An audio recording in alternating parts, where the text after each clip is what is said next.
टूटी गेलो दिल जब रूठी गेलो सांस गे और थी सजा पे चली गे जान लागलो न लाच तोरा जोगी हर जाई यारावा कदिल पकली घाट गे जान कारण के हाथ में दिल तू ही छुरिया यार अर्जुन के हाथ दिल पर कर दे ही घटिया टूटी गेलो दिल जब रूठी गेलो सांस गे और तीसरा जहाँ पे चली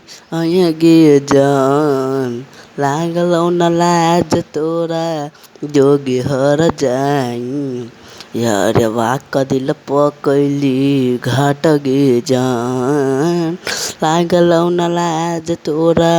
जोगी हर जाई यार झुनका दिल पकली घाट गे जान गलती रहो हमरा ना बतैली